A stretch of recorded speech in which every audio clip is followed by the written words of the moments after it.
Eh bien, bonjour tout le monde et bienvenue au 9e épisode du Coup de sifflet. Aujourd'hui, on est avec quelqu'un que je n'ai pas besoin de représenter, qui est là pour un deuxième épisode consécutif, Kev Fortin. Bon matin. Bon midi plutôt. Ça va? Ça va bien toi? Ouais. D'un, félicitations à votre match prof-élève vendredi passé. Comme je comprends, les profs ont gagné contre les élèves. Exact. Non, c'est une belle petite partie. C'est sûr que c'est fait pour le fun. Là. Il y avait certains profs qui ne sont pas habitués. Chad qui a passé justement à ton podcast. Il y avait aussi 2-3 élèves aussi qui essayaient pour la première fois de jouer avec un équipement complet. Fait que ça fait des moments qui sont cocasses, mais oui, là, la partie a fini 11-8, si je ne me trompe pas. Fait que c'est 1h30 qui a été assez le fun. Ouais, 11-8 au hockey, vous avez bien entendu. Ouais. Est-ce que les règles, c'était comme une vraie game de hockey normale où il y avait beaucoup de laisser aller ou plus strict? Dans le fond, on était deux lignes de chaque côté. On essayait de jumeler quand même les lignes pour que ce soit fair pour tout le monde.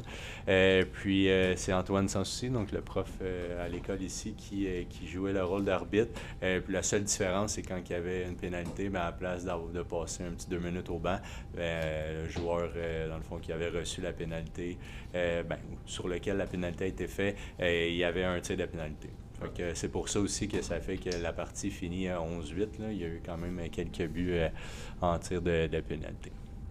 Mais ça fait. C'est la première année que ça arrive un match prof-élève ou c'est pas ou ça Non, arrive les années avant c'était Martin, le prof en sciences, qui était ici et qui a changé d'école. Martin Lessard, lui, organisait ça quand même pas mal à tous les ans. Il y a même certaines années où il en mettait deux.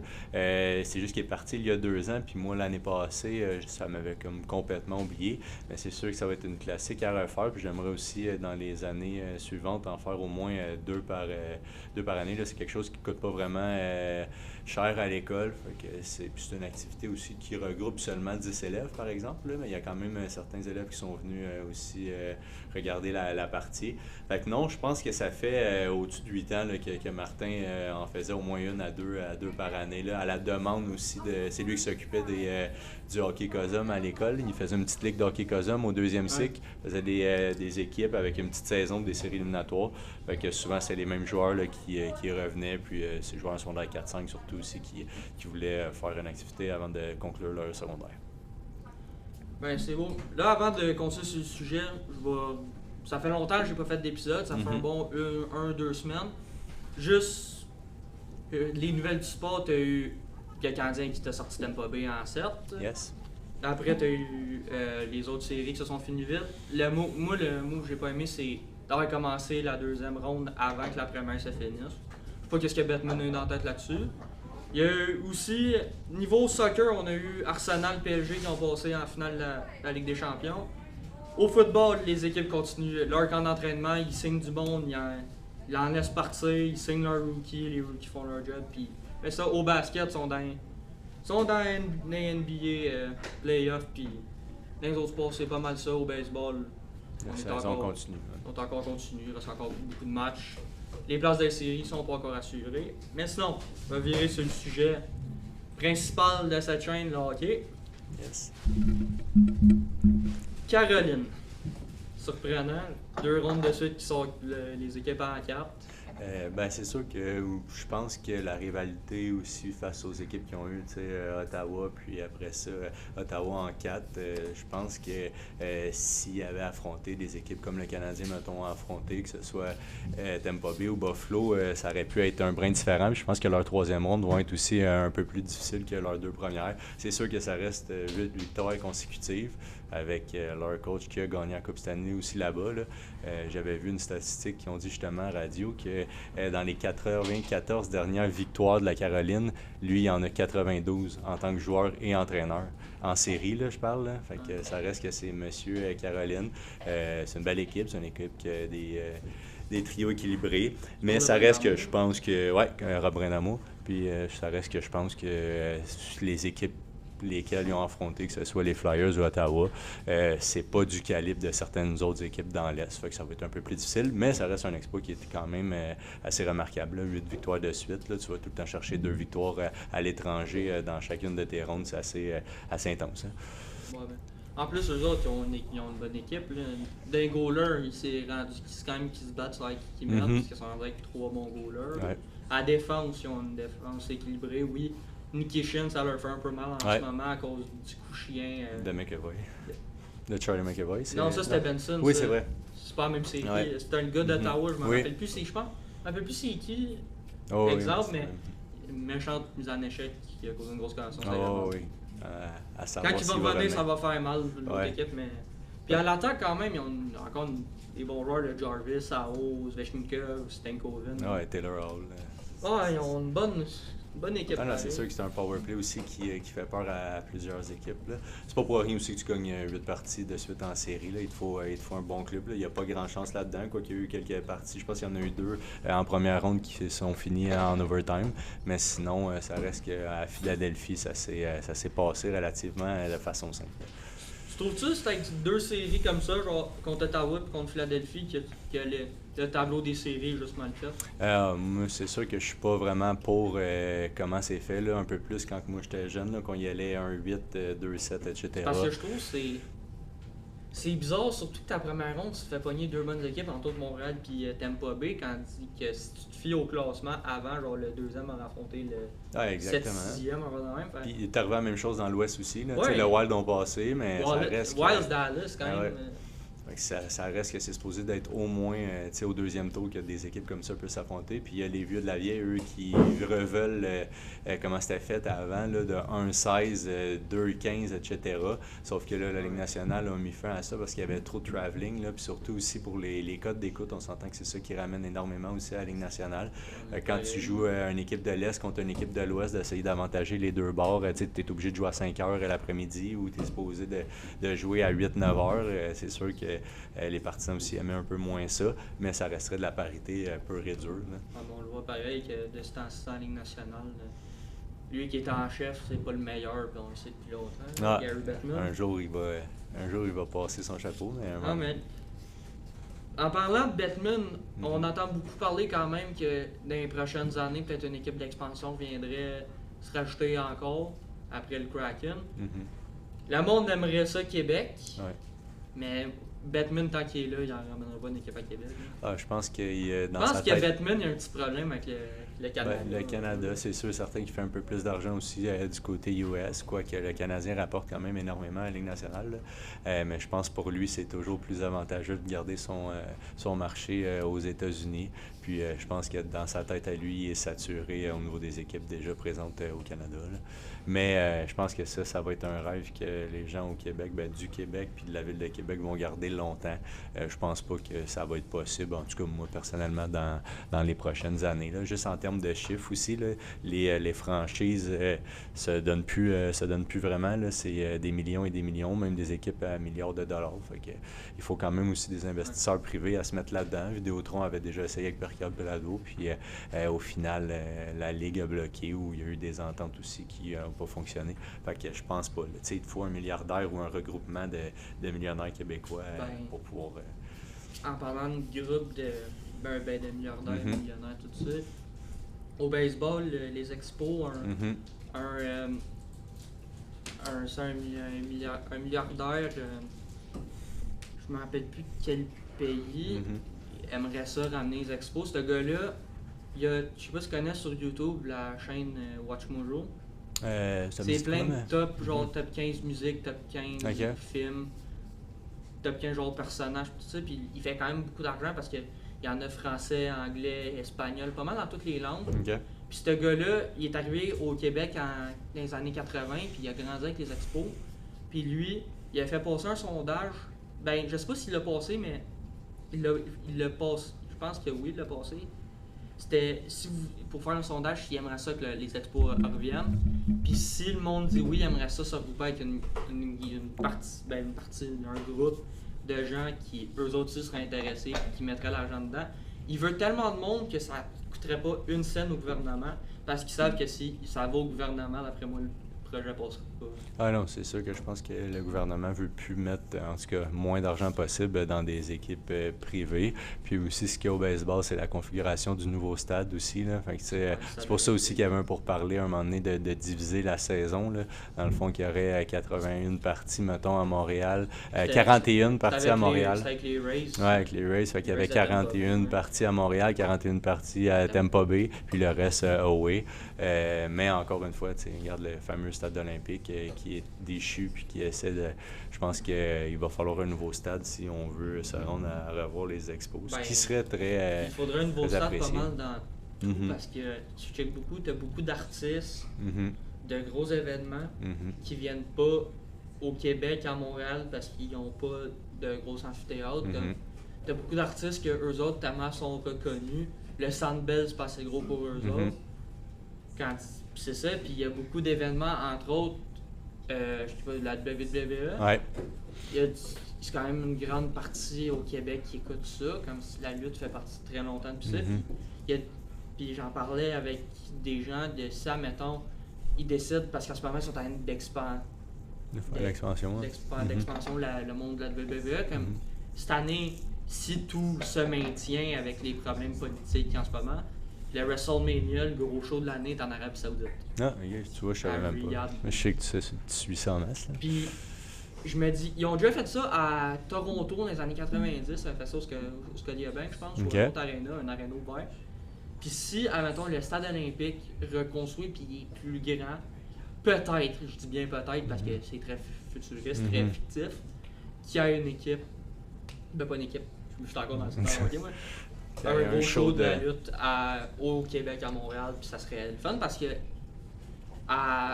ils sont venus au mois de janvier avec un Friday Night SmackDown et un Saturday Night Main Event. C'était rempli. C'était rempli, pas tant que ça. Il y avait beaucoup d'espace, tellement que moi j'ai été relocalisé les 2 soirées. La première soirée, j'ai été relocalisé sur le parterre proche du ring. Puis la deuxième soirée, j'ai été relocalisé dans le coin où c'est qu'il y a les entrées. Parce que vu qu'ils veulent paraître, qu'ils vendent tous leurs billets, ils relocalisent du monde en haut pour en bas.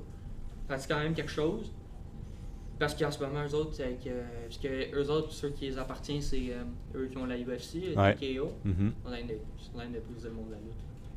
Parce que lui, l'ancien qui était là, Vince McMahon, oui, c'est un. On va dire, c'est un trou de cul, parce qu'il a fait beaucoup de mauvaises affaires, mais ce gars-là, il a toujours voulu que la lutte soit accessible à tous les gens, parce que la lutte, c'est pas pour les riches milliardaires nécessairement, c'est pour les gens de. Ah, des gens comme tout le monde. Des gens comme toi et moi, genre, qui ont fait des travails normaux, puis tout ça. Puis lui, il voulait pas que les billets soient. En ce moment, un billet à WrestleMania sur le parterre, c'est 30 000$. Ah non, c'est sûr le que billet, ça c'est paraît pas une couple, énormément. c'est un billet. C'est juste qu'eux, ils essayent de le faire passer aussi, je pense, sur des plateformes comme Netflix. Là. Moi, personnellement, c'est ça. Fait c'est sûr que là, je pense que leur façon de rendre ça accessible à tout le monde, c'est de payer 12,99$ par mois pour pouvoir accès. C'est sûr que c'est pas la même chose que voir sûrement en live l'événement. Là. C'est sûr que moi, personnellement, j'écoute comme pas ça, là. Fait que, tu sais, j'ai pas la même la même vision que toi, puis je suis ça, vraiment juste ici, là. Encore que les prix sont... Ouais. Ben, comme chaque événement, puis ça vient un peu avec ce que tu dis, tu sais, quand que... Sandbell, les billets pour le CH, c'est hors de prix. T'as-tu vu aussi les Bills avec un nouveau... Non, j'ai pas vu les prix des... Ça a l'air, j'ai parlé avec un professeur de l'école aujourd'hui, puis donc mon avant, c'est vrai que le billet... explosé. Le moins cher, c'est 690$. Ah, c'est sûr que c'est rendu un hype aussi, puis ça va avec comme n'importe quoi un peu, hein, l'offre et la demande. Puis le Canadien, quand les billets sont rendus, admettons, à 575, juste un seul billet, et là, on parle de 575, tu touches le toit, là, hier soir, là, mettons, au Centre Bell, puis ils sont capables de le vendre, puis il y a encore 21 000 quelques personnes qui y vont. Fait que c'est sûr que l'offre et la demande fait en sorte que c'est un peu un hype. Et pour revenir à ce que tu disais, c'est normal aussi que les billets sont excessivement cher quand que des artistes s'attendent à avoir 40 000 personnes, 50 000 personnes dans le stade, puis nous, on est pris avec 21 000 personnes. Fait que c'est sûr que pour que ça soit plus rentable possible pour eux, quoi qu'ils font extrêmement d'argent, on s'entend. Il y a eu des gros noms qui ont annulé, qui sont allés, ils ont décidé de faire deux soirées de plus, genre à Toronto, deux soirées de plus à Côte. Ou des festivals comme le Festival d'été de Québec, où des fois tu peux avoir jusqu'à 80-90 000 personnes comme à Luke Combs. Là, 2 ans, c'est sûr que c'est un petit peu plus rentable aussi pour eux. Là, On a parlé du Canadien, tout ça, fait qu'on va virer sur le sujet. Hier, défaite un peu crève-cœur pour l'équipe qui avait fait 2 excellents matchs avant contre Buffalo. Oui, tout ça c'est à cause d'un but qu'on s'est donné, le but était pas bon. Là. Ah non, c'est sûr que c'est... Mauvais rebond sur la bande qui est rentré dans le filet. Là. C'est un but qui est vraiment pas chanceux. Puis d'après moi, il doit y avoir quelqu'un aujourd'hui qui est en train de checker justement la porte. Là. Mais en même temps, ça fait partie. C'est déjà arrivé que c'est Philippe Danault qui a scoré de cette façon-là. Puis je pense que j'ai Kevin aussi, il y a une couple d'années. C'est des choses qui arrivent. C'est sûr que c'était plate. Nous aussi. Ouais. Fait que quand c'est le fun, quand c'est de ton bord, mais quand c'est de l'autre côté. Comme c'est sûr que c'est le fun quand c'est de ton bord, mais de l'autre bord, ça fait un peu quand t'es à domicile, en plus, ça pousse un peu ton goaler. Ouais, ben ça a été une game, on dirait, en 3 temps. Là. Dans le fond, le but qui a été refusé, après ça accepté, après ça challengé, refusé. Ça a pris comme, je pense, 12 minutes en tout déjà en partant.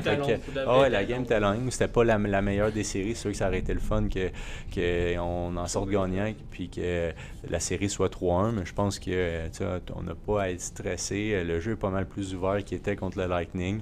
À 2-2, c'est sûr qu'on n'a plus l'avantage de la glace, mais le Canadien ne perd presque jamais 2 parties de suite. En tout cas, en série, cette année, c'est pas arrivé. Puis même depuis, je pense, qu'il disait le mois de janvier ou février, là, c'est très, très rare qu'ils perdent 2 parties de suite. Puis on va voir aussi, ça va effouetter un peu. Le retour à Buffalo demain. Puis une première depuis, je pense qu'il disait 2011, une game un samedi soir à Montréal des séries au Centre Bell. Fait que ça aussi, la ville va exploser sûrement. Ça va être cool. Puis moi, j'aimerais bien ça. Puis je pense, en tout cas, j'avais dit au début de la série que le Canadien allait gagner en 6. Fait que 2 victoires pour les prochaines, ça serait le fun.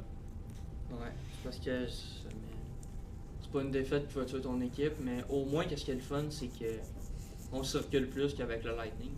Ah oui, c'est sûr. Quand le Lightning, admettons, on était dans la zone offensive puis qu'on était... finalement, on fait un tir qui pogne la bande au lieu de pogner le filet, à être proche de sortir le terrain. Tu as toujours un joueur proche de la reprendre puis de recommencer l'attaque, contrairement à Tampa, qui était partout pour sortir de la zone et aller vite dans la zone. Ah oui, je pense. Au moins, c'est le fun de voir que... Je pense que Saint-Louis, ils ont un peu brassé en leur disant, là, il faut améliorer ça. Puis je pense que c'est une bonne idée qu'ils fassent ça. Ah non, c'est sûr. Puis tu sais, la défensive aussi de Buffalo, qui est, je pense, une moyenne de 6-3 environ. Là, c'est des gros bonhommes. Mais ça reste que, tu sais, à part Dahlin, qui est quand même sa personne, j'aime pas vraiment son style de joueur, là, mais ça reste que c'est un joueur qui est très, très, très efficace. Puis les autres, c'est sûr que Sam Wilson, il a joué toute une partie hier. Mais à part de ça, tu sais, la vitesse, là, tu vois que les joueurs du Canadien en échec avant sont capables d'aller récupérer des rondelles en fond de zone, ce qu'ils ne faisaient pas, comme tu as dit, contre le Lightning. Puis après ça, aussi hier, quand tu marques juste une fois sur 7 avantages numériques, c'est sûr et certain, quoique le goaler UPL il a fait quand même quelques beaux arrêts sur Caulfield en powerplay. Puis lui, d'après moi, il va goaler le reste de la série. Il a fait un bon jeu défensif, pareil, Buffalo. Les tirs bloqués qu'ils ont fait. Ouais. Énormément de tirs bloqués, puis encore quelques arrêts aussi de Bêche assez phénoménal pour garder la game à 3-2. Quoique ça n'a pas donné grand-chose, mais au moins, il est encore là. Il y a 2 games. C'est soit qu'ils décident de prendre l'avantage demain ou on prend l'avantage. Puis après, on voit si on finit ça à la maison ou ils nous finissent. Oui, parce que la troisième, dans le fond, la game 7, c'est quand? C'est lundi ou mardi? Si ça suit le calendrier d'habitude de 2 matchs d'écart, c'est lundi. Oui, c'est ça, exactement. Lundi, l'heure n'est pas déterminée, mais ça risque d'être 7 heures. Fait que, au moins sûr d'une partie le samedi. Moi, je suis content que le match numéro 6, c'est un samedi parce que depuis le début des séries, on a dimanche, mardi, jeudi. À un moment donné, on nous passe quoi? De mardi à... Dimanche, mercredi, vendredi, dimanche. Je trouve que c'est pas... Parce que moi j'avais réservé genre pour une game, je pense que c'était la première game des séries contre Tampa. J'avais réservé à la cage avec mes amis parce qu'on pensait qu'on aurait une game le samedi. Finalement, ils ont annoncé que c'était le dimanche. On était un peu fâchés, mais on est allé pareil. Mais... Ah là, c'est sûr que c'est plus le fun. Quoi qu'un vendredi soir, c'est le fun aussi. Là. 2 games dans la fin de semaine, j'aimais quand même. Mais là, regarde, c'est sûr qu'un samedi, c'est encore mieux qu'un vendredi. Est-ce que Caulfield va enfin sortir son Mr. Saturday Night? Ah, ça serait le fun. Déjà là, ils n'ont aucun point en 5 contre 5. Dans le fond, lui et Slavkovski, depuis le début des séries, là, en 11 parties. Fait que c'est sûr et certain qu'il serait temps d'y mettre. On dirait aussi qu'il y a un peu Slavkovski depuis qu'il s'est fait sonner au centre de la patinoire. Ça a changé un peu son jeu. Là. Mais ça reste qu'il y a pas mal plus d'espace, puis on voit un peu plus aussi, je pense, de confiance dans le jeu de Caulfield, là, que ce soit même à 5 contre 5 ou encore plus en power play, comme son but d'hier. Ouais. Quand même des mains assez rapides. Là. Moi, je pense vraiment que la minute que Demidov score, il débloque. Ouais, La minute qu'il score, il débloque, puis le Demidov qu'on attend, on va l'avoir. Ah, ça aussi, c'est sûr que il brise quand même quelques jeux en avantage numérique, là, quoi, qui est excessivement rapide. Faut se souvenir qu'il a 19 où il vient tout juste d'avoir 20. Là, c'est assez... Il est encore jeune. Ah ouais, puis jouer dans sûrement l'environnement le plus bruyant de la Ligue nationale, ça reste du stress, puis c'est de l'apprentissage aussi sûrement en tant que professionnel. Fait que, on est qui quand même pour juger ce qu'eux font. Là. Ça reste les 700 meilleurs, entre parenthèses, au monde là, en tant que joueur de hockey. Mais ça, récemment, avec l'élimination du Rocket contre les Marlies. Ouais, en 5. Ouais. Ils ont monté 4 gars. Exactement. Ils ont monté Beck, Florian, de Reinbacker et Engstrom. Ouais. Heureusement, si à un moment donné on est vraiment mal pris et qu'on a besoin d'un autre grand gars pour faire sa job, je mettrais Florian peut-être une game. Ouais, c'est sûr que c'est lui. Mais à défense, tu touches pas à ta défense. Vraiment, Reinbacker, Engstrom, tu le mets pas. Strubble, tu le laisses sticker aussi. Vraiment, Jacky fait sa job. Ben, je pense qu'ils font ça aussi souvent. Ben là, c'est pas arrivé si souvent que ça que les Canadiens ont fait les séries dans le temps, là, mais ils font ça pour que les jeunes puissent quand même avoir la même vibe, puis tu sais, qu'ils voient le vibe du Centre Bell, puis être avec l'équipe, faire les pratiques optionnelles aussi. Fait que c'est pour être dans l'environnement aussi des séries, puis connaître un peu ça. Mais je pense pas qu'on va voir aucun de ces joueurs-là. Là, ça me surprendrait, à moins qu'il y ait énormément de blessures ou quoi que ce soit, mais ça me surprendrait grandement. Là, je vais te poser une question, c'est... Là, la question, il faut qu'elle soit réaliste. Ouais. Je vais pas me sortir un gros nom, mais ça, mettons, les Canadiens ont besoin d'un joueur pour venir les aider, les chercher. Toute l'équipe de la Ligue. Ouais, ben je pense que ça va être... tabarouette. C'est sûr que c'est un deuxième centre, là, personnellement. Quoique Newhook, c'est bien beau qu'il est rendu à 6 buts, mais je crois qu'il va être un très, très bon joueur de troisième centre dans une des bonnes équipes, mettons, de la Ligue nationale. En termes de deuxième centre, là, c'est sûr que ce qu'on avait entendu à date limite des transactions risque de peut-être Robert Thomas arriver cet été, mettons avec Thomas à Saint-Louis, ou un échange qui va sortir. Souvent, ce qui arrive avec Hughes puis Gorton, ils nous sortent un petit lapin de leur chapeau avec 2-3 gars, puis un petit package deal, puis un peu comme ils ont fait depuis le temps qu'ils sont là, avec Dobson. Mais c'est sûr que en tout cas, j'ose espérer que ça va être un deuxième centre. Puis ils sont tellement professionnels et intelligents, ces gars-là, que d'après moi, ils vont réussir à arriver à leur fin, assurément. Sinon, en défensive, pour l'instant, je trouve que ça fait quand même les minutes que Carrier donne en série, c'est incroyable. Là. Personnellement, pour un défenseur de sa stature, c'est assez exceptionnel son jeu. Et après ça, tu as Dobson, Matheson vieillit, c'est sûr, mais quand même capable de donner d'énormes minutes aux Canadiens. Fait qu'un joueur de centre du deuxième trio, là, un top joueur de centre dans la Ligue serait le bienvenu. Puis je pense qu'ils n'auront pas de la misère avec justement les séries, puis l'effervescence du Canadien. Puis les prochaines années, ça reste l'équipe la plus jeune dans la Ligue nationale. Et tu es quand même au deuxième tour dans l'Est après avoir battu une des bonnes équipes. Puis là, nez à nez avec la deuxième équipe dans l'Est dans la saison régulière. Fait que je pense que le marché fait que s'ouvrir comparativement aux 20 dernières années où il était pas mal plus fermé, puis même des Québécois ne voulaient pas venir jouer ici. Là. C'est parce qu'on a toujours la pression du Québécois. Oui, exact. Je check avec le dernier joueur québécois notre option, on a poussé beaucoup de loin. Ça finit, ça n'a pas donné de résultat. Ça n'a pas donné de résultat bien. Ça n'a pas donné non plus de résultat. C'est des gars qui n'ont pas percé énormément dans la Ligue nationale non plus. Là. Puis je pense que aussi en tant que Québécois, des fois, c'est comme n'importe quoi, c'est normal de plus de pression, mais il y a Zach Bolduc qui est en train de se créer un autre style de joueur totalement, là, d'utiliser plus son physique, puis le forecheck, puis ça crée de l'espace pour ses compagnons de trio, puis il réussit aussi à mettre dedans une fois de temps en temps, qui va être on peut pas prédire dans l'avenir, mais pourrait être un peu de ce style-là sur un deuxième ou un troisième trio avec le Canadien facilement. Oui. Ben, Bolduc, on va se le donner Mhm. qu'on a volé à la trade avec Mayu, là. Ouais, non, ça, jusqu'à présent, en tout cas, je pense que c'est pas. Parce que Mayu, c'est l'exemple du joueur trop bon pour la AHL, mais pas assez bon pour la Ligue nationale. Ouais, ou Il y a des. beaucoup de joueurs comme ça. Ouais, puis ça dépend aussi. Tu sais, j'avais pogné une interview justement du Québécois qui jouait pour voyons, les Pingouins, là, son nom m'échappe, là, qui fait l'annonce avec le pick-up à télé. Là. En tout cas, je me souviens pas de son nom, mais comme il disait, c'est bien beau, mais c'est les 700 meilleurs dans la Ligue nationale. Puis il faut que tu sois fait pour ça. Il faut que tu aies un éthique de travail irréprochable. Puis Logan Mailloux, c'est-tu son éthique, c'est-tu son comportement, c'est-tu juste, comme tu dis, qui était comme le meilleur dans la AHL, puis qu'en haut, il y a un peu plus de difficultés. Puis ça reste que, je pense que la moyenne est comme de 5,5 ans là, dans la Ligue nationale d'une carrière. Là, fait que, à un moment donné, on parle toujours de ceux qui font 10, 15, 20 ans. Mais la moyenne, quand il y a de 5 ans, c'est parce qu'il y en a qui font 2 ans, puis il y en a qui en font 8. Là. D'ailleurs, on a assisté.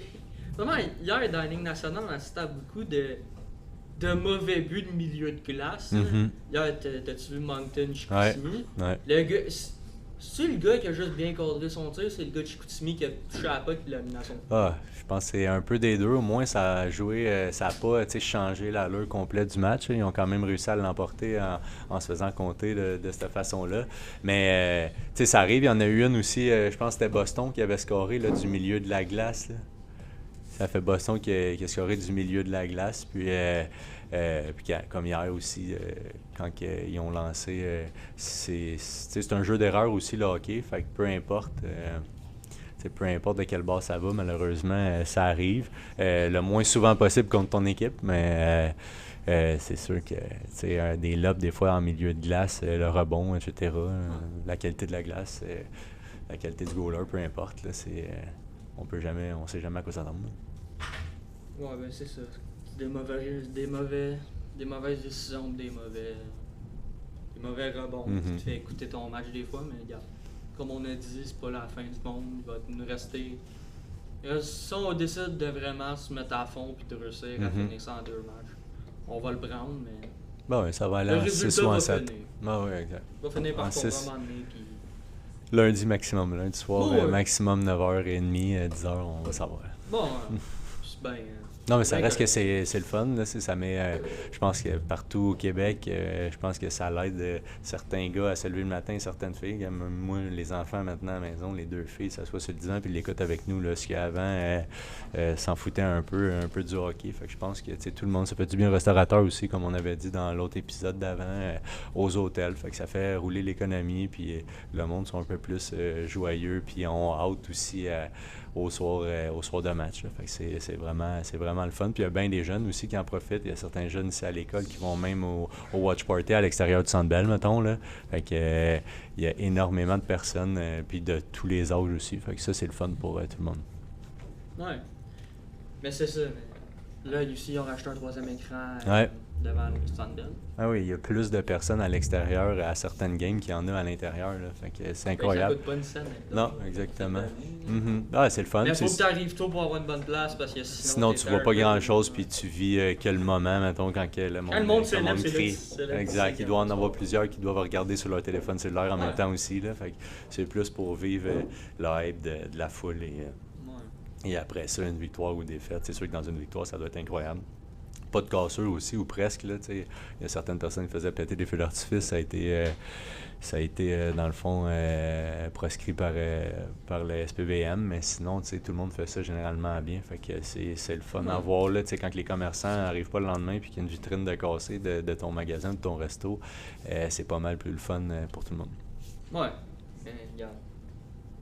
Au moins, c'est ça qui est le fun avec l'ambiance. En parlant d'ambiance, on a quand même beaucoup parlé. Pour que Pat McAfee, tu veux Ben, je sais c'est qui, mais là, je ne sais pas ce que tu faisais. Sur son. Lui, il y a le Pat McAfee Show à ESPN. Avec le match qu'on a eu lundi. Ouais. C'était quand qu'on était à domicile là? C'était hier, puis dimanche puis mardi. La game de dimanche. Il a dit, c'est ça qui construit un sport, c'est cette ambiance de même qui construit la réputation, le sport, puis il a dit, si je pourrais être là, j'irais. Quand même, il parle de nous autres, Montréal, pour l'ambiance qu'on est, c'est quand même quelque chose. Là. Ah oui. Puis après ça, il y a Boston aussi, qui est quand même pas Boston, excuse, Buffalo, qui est quand même un marché aussi. Ils attendaient les séries pendant 15 ans. Ça fait des partisans qui sont fiers aussi de leur équipe. Fait que là-bas aussi, ça reste que c'est le hype, il a l'air assez incroyable. Rien à comparer de Montréal. Puis oui, il y a plusieurs. Il y a même le podcast des frères Kachuk où ils en parlent énormément aussi du bruit à Montréal. Pour eux autres, ils disent Anderson continue à faire ses séries peut gagner quand Ah oui, ça c'était à la fin de la première. Je pense que c'était à Game 6 qu'il avait dit ça contre le Lightning. Là, c'est sûr qu'il est un peu plus invisible pas invisible, mais c'est moins. Mais niveau talent, niveau jeu, il est encore très oui, là, c'est ceux qui sont dump and chase. Puis souvent, il arrive même avant le défenseur maintenant. C'est ça qui est le fun à savoir. Oui. Fait que non, ça reste que c'est des joueurs comme ça aussi qui sont payés souvent pour les séries, leur gros salaire, et non juste pour la saison régulière. Ouais. Bon, fait qu'on a pas mal fait le tour de vrai qu'est-ce qu'on avait à dire. Mm-hmm. Un dernier mot de la fin. Je nous souhaite que lundi soir, 10h, ou même samedi, que ce soit des 2 victoires du Canadien dans les 3 prochaines parties, puis qu'on puisse pouvoir reparler de ça pour la finale de l'Est contre la Caroline. Ça serait toute une autre série aussi, qui sont en attente, eux, depuis, je pense, samedi passé. Là. Donc, ils risquent d'attendre, sûr, une semaine, puis même sur 10 jours. Fait qu'eux, ils vont être reposés, quoique je sais pas si c'est meilleur des fois ou pas d'être chez eux pour regarder les autres games puis être un peu moins dans le mood des séries. Okay, on verra, mais je nous souhaite ça en tout cas. Puis un gros merci encore pour ton invitation. Et ça fait plaisir. Ça fut l'épisode 9 du coup de sifflet. J'ai eu du fun à parler de ce qui se passe. J'espère que vous avez aimé. Allez voir les autres épisodes que j'ai fait sur YouTube et Spotify. Je suis Thomas Dessureau. Ciao!